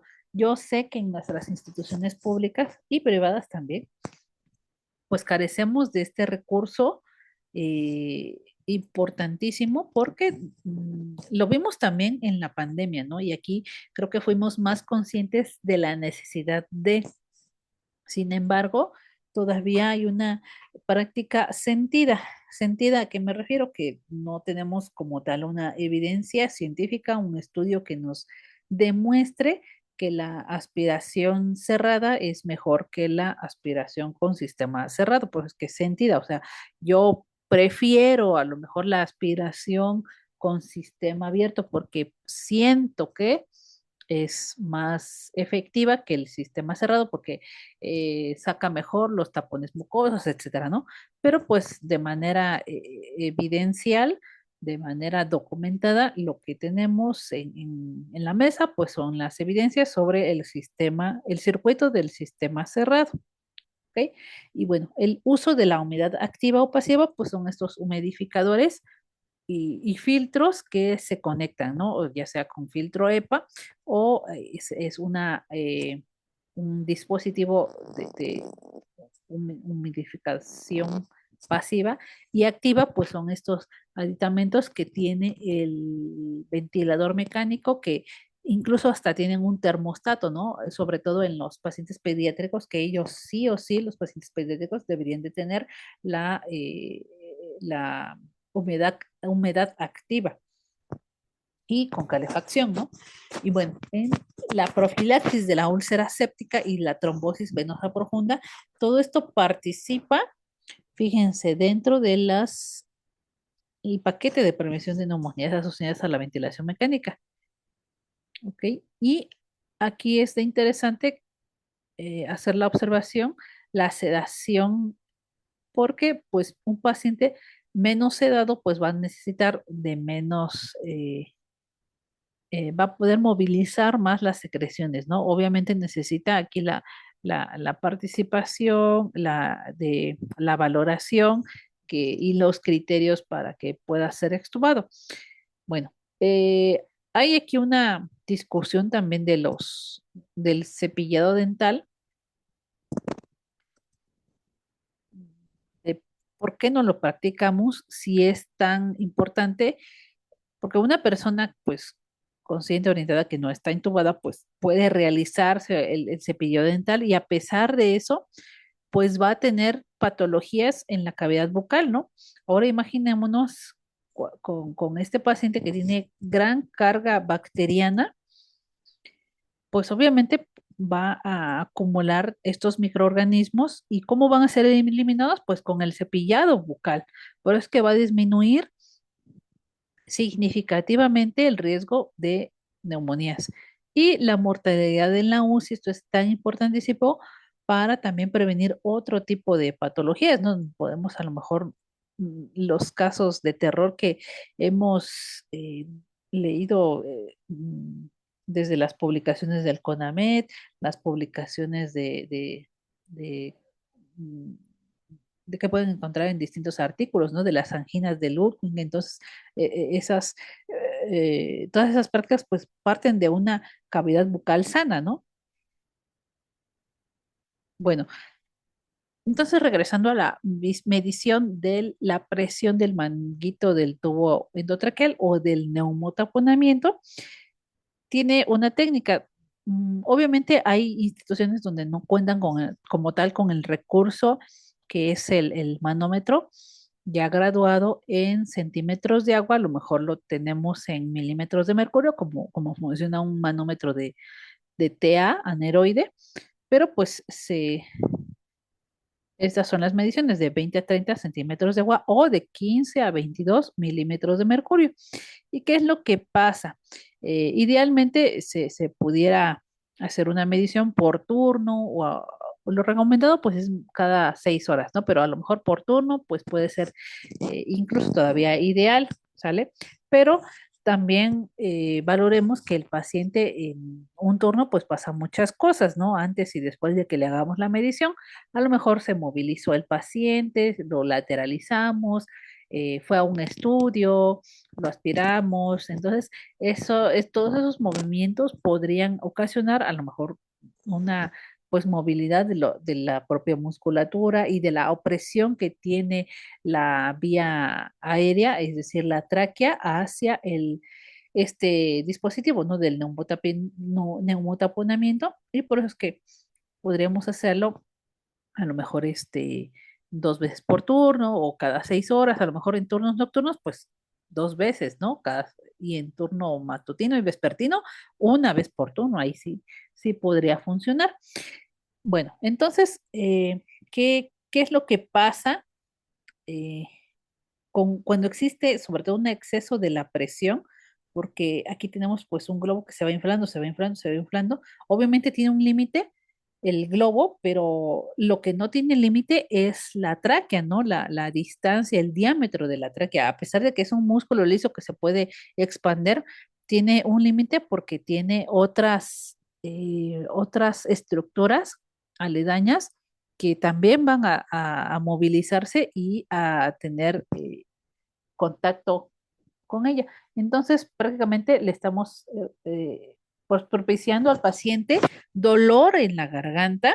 El paciente no nos lo puede comunicar, recordemos que está entubado, que está sedado, pero eso no deja que sea persona y que siga sintiendo todos los estímulos sensoriales y sobre todo los estímulos aquí físicos, ¿no? Puede tener sangrado endotraqueal porque estamos haciendo una lesión directa, ¿no? En la mucosa, tos, necrosis, traqueomalacia, estenosis traqueal, afonía, lesión de cuerdas vocales, todo eso, incluso erosiones y fístulas traqueales, fíjense.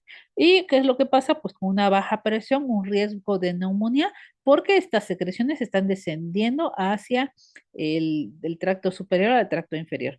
Y obviamente un riesgo de extubación, perdón, accidental. Esto es bien importante que lo podamos valorar. Aquí está la técnica para que puedan ver cómo medir el neumotaponamiento. Aquí está, pues una técnica austera que todavía Metro utilizamos. manual acoplado a una llave de 3 vías al neumotaponador y por el otro lado a la jeringa del neumo. Y se obtiene una medición en milímetros de mercurio, que el rango seguro para la presión en la vía aérea sería de 18 a 22 milímetros de mercurio, que corresponden de 20 a 30 centímetros de agua. Dime que eres pobre sin decir que eres pobre. Y es que somos pobres pero recursivos. Este es un sistema que fabricó uno de mis residentes. Se conecta el manómetro manómetro aneroide con una extensión corta. Aquí vemos el CUF o la válvula del neumotaponamiento. Esa es la válvula porque el neumotaponamiento es el que está en la parte casi distal del tubo, ¿no? Esta es la válvula, ¿sale? O el globito le dicen, pero el globito prácticamente está en la parte distal. Esta es la válvula, ¿sale? O el CUF también le llaman. Aquí tiene una válvula que funciona a presión se conectó aquí a una llave de 3 vías y con la jeringa se va insuflando. Entonces, muchas veces esta práctica que funciona que lo tocan y si lo sienten más firme es que está correcto. Y esa no es una práctica adecuada, ¿no? Entonces, tiene que ser sobre medición, ¿sale? Sobre evidencias aquí medibles. ¿Qué es lo que pasa? Este no es un dispositivo elaborado propiamente para este fin, ¿sale? Este dispositivo puede tener en este trayecto, que es a lo mejor muy corto, ya sea de la llave de 3 vías o del trayecto, o puede tener aquí breves fugas, y no está avalado como tal, como un dispositivo preparado para este fin. Por eso es que tenemos pues estos dispositivos ya más prácticos, ¿no? Vamos a realizar una medición del TAP. Para eso ocupamos este artefacto que es un medidor de TAP. Lo ideal sería que cada paciente tuviera el suyo, pero si no, lo limpiamos para reutilizarlo entre un paciente y otro con un pañito con alcohol. En este caso yo ya lo limpié con alcohol isopropílico, pero ahora lo voy a limpiar de nuevo. Este pitutito de acá, que es donde va el TAP. Se inserta aquí y ahí nos va a marcar la presión. En este caso está en 20, que para el tubo está bien porque tiene que estar entre 20 y 30. Idealmente en 30. Podemos inflarlo un poquito más. Y con eso ya queda. Si quiero desinflarlo, aprieto este botón rojo de aquí al lado, que ahí se desinfla. Y después lo vuelvo a inflar apretando de nuevo este. Se retira y eso es todo.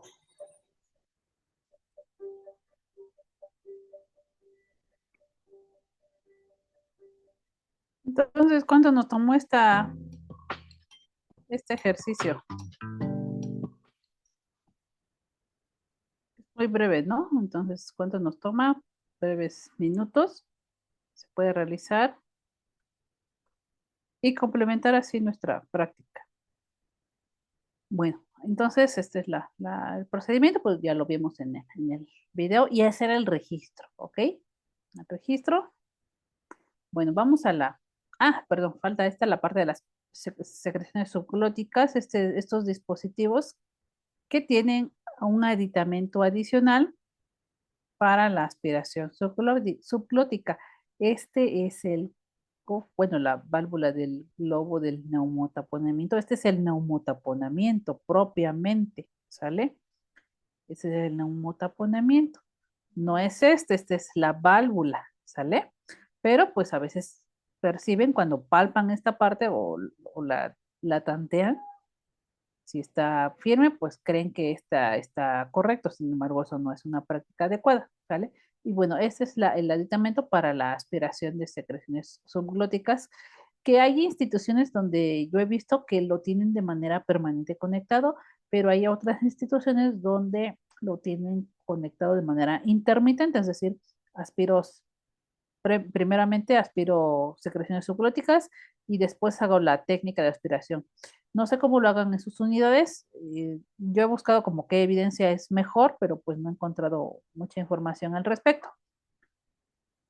Por ahí me comparten qué es lo que se realiza. ¿Qué presión de succión se tiene que practicar? Vi que ya habían comentado, sí, de 80 a 150 es la presión que se ejerce, ¿ok? Para la aspiración, ¿sale? La elevación de la cabecera es súper importante, aquí adelante lo voy comentando, porque esto va a impedir que desciendan por gravedad estas secreciones. La distancia para introducir la sonda, ¿sale? En centímetros se introduce la cánula y se introduce a través de los carrillos, no se introduce a través de los dientes, ¿no? Y de manera central, sino es hacia los lados. Importante la monitorización, como ustedes ya habían expresado en sus participaciones aquí en la actividad, monitorizar al paciente, que vamos a vigilar, datos de hipoxemia, vemos ahí una saturación de oxígeno que descienda si es menos de 90, arritmias, principalmente que veamos bradicardia. Lo más común es que veamos taquicardia, pero si vemos bradicardia, ahí ojo, cuidado, el paciente se va a llegar a una desaturación importante y hemorragia, ¿no? Que podemos observar en el momento de hacer la aspiración. Y en la práctica de la técnica de aspiración, bueno, no quiero como llegar mucho a leer la diapositiva.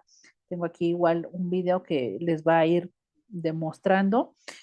Vamos a hacer una crítica constructiva, también hacer video. Yo sé que en nuestras instituciones pues tenemos más o menos recursos, sin embargo, lo esencial es aterrizarnos hacia la prevención de las neumonías, hacia el manejo de técnica séptica, el lavado de manos, la higiene de manos.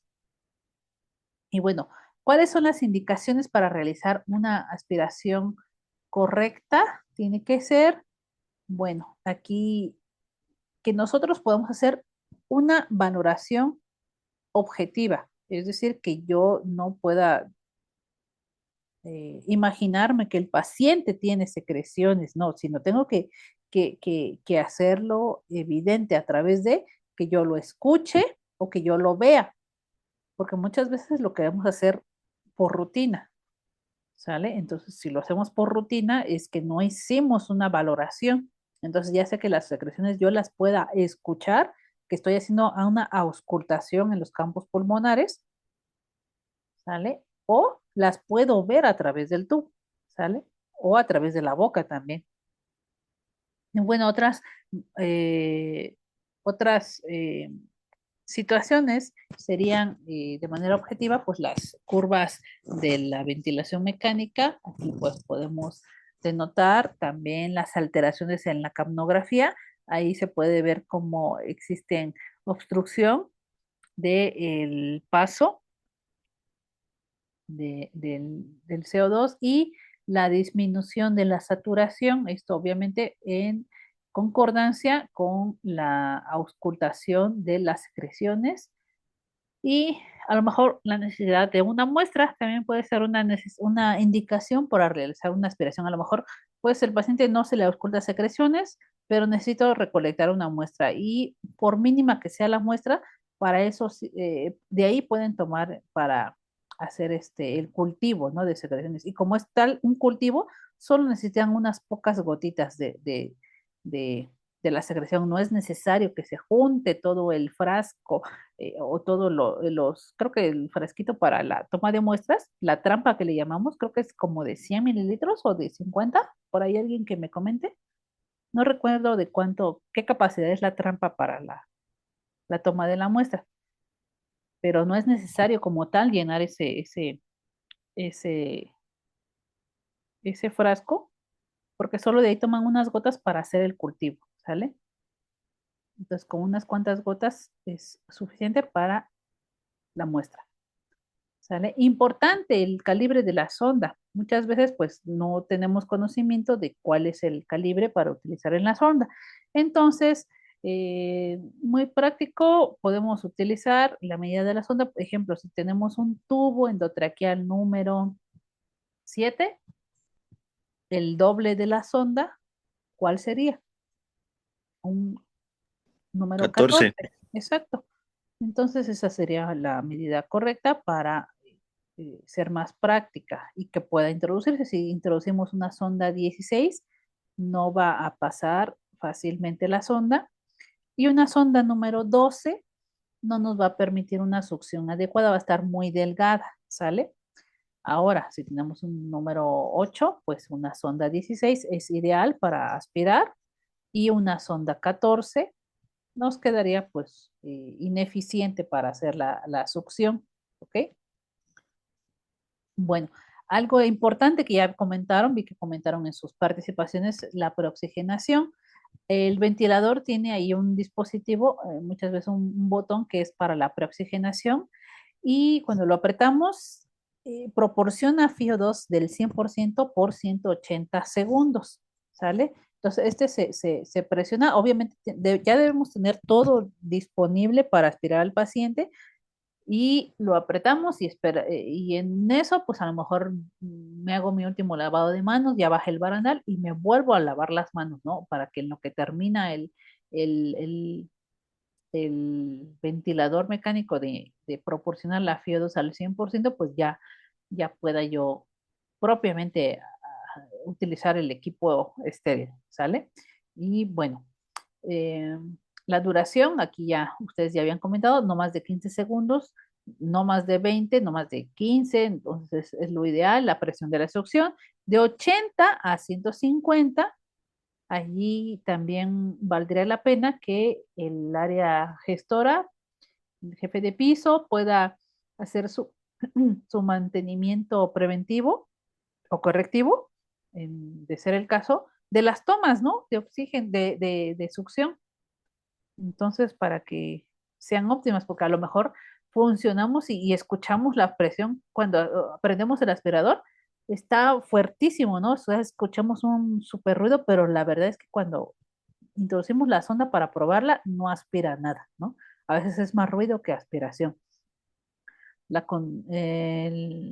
Y la introducción de la sonda, esto es importante, ahorita tengo aquí el video para comentarles que cómo se hace el empate de la numeración tanto del tubo como de la sonda, ¿sale? Ok, bueno, aquí está. Ya creo que es para lo último que vamos a integrar. Tenemos la técnica con circuito cerrado. Esta es más práctica, es la que ya debemos nosotros familiarizarnos, pero pues yo entiendo que a veces no hay disponible el recurso.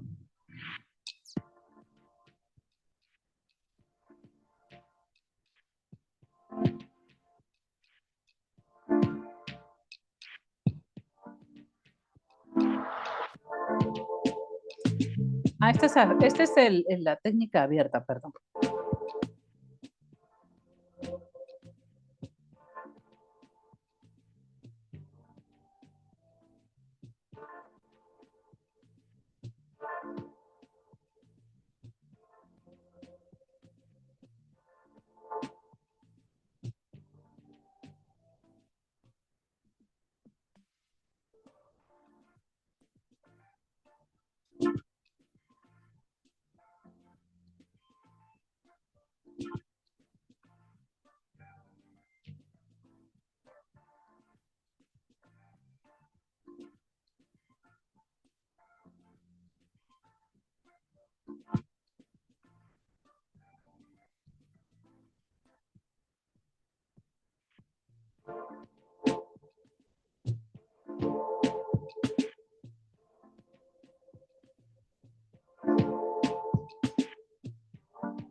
Esto es importante aquí, visualizar la numeración de la sonda y tendríamos que empatar numeración con numeración. Ahorita tengo otro video para mostrarlo más práctico.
Y ojo, ¿no? Que se hace aquí el lavado de la sonda.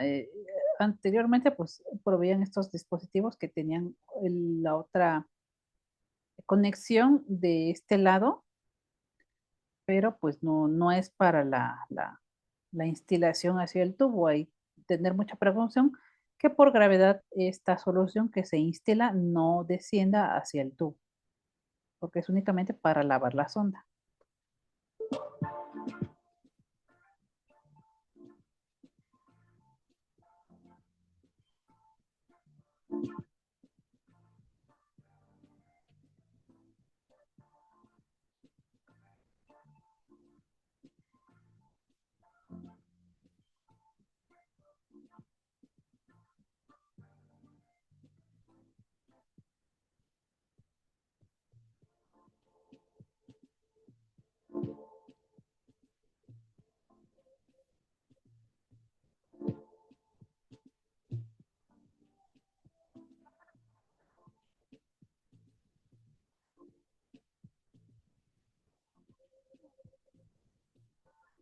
Esa es la técnica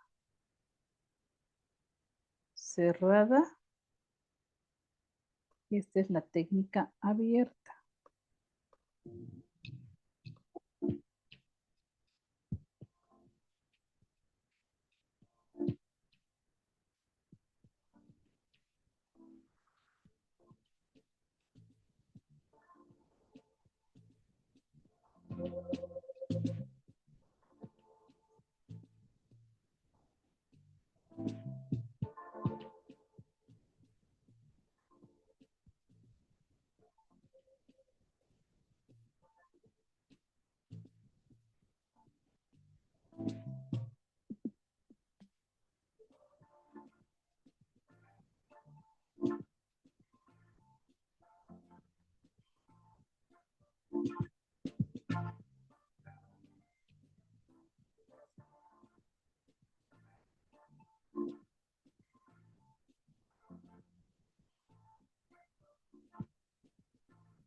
que pues es imprescindible para quien no tiene mucha práctica.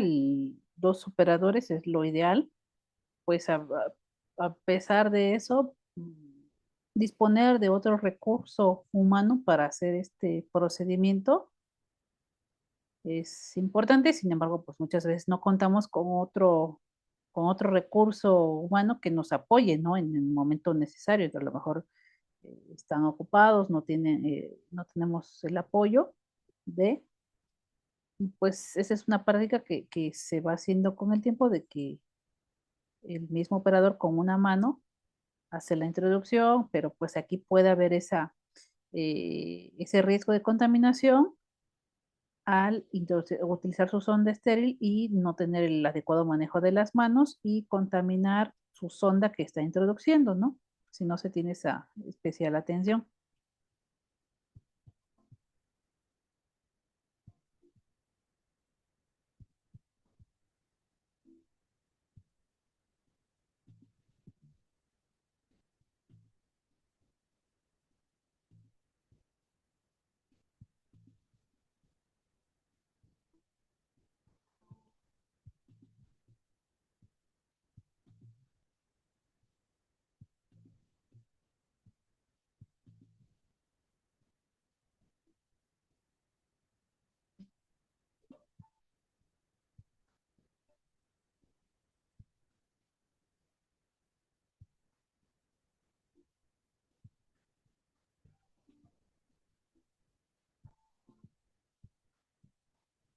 Y bueno, eso fueron las técnicas. Ya nada más vamos a terminar con otras breves diapositivas. Ya les mando el archivo, el documento, para que complementemos esta parte. Ya es mínimo lo que nos falta y continuamos con lo que nos marca nuestro temario. ¿Alguna duda, comentario, experiencia que gusten agregar?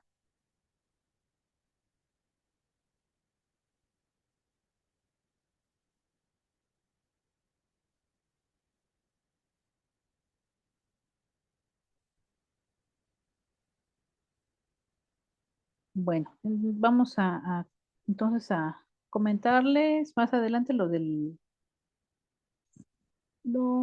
finalización de los cuidados respiratorios.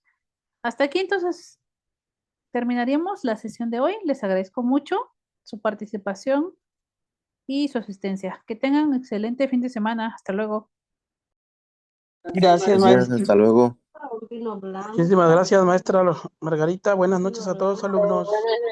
Hasta luego, buenas noches.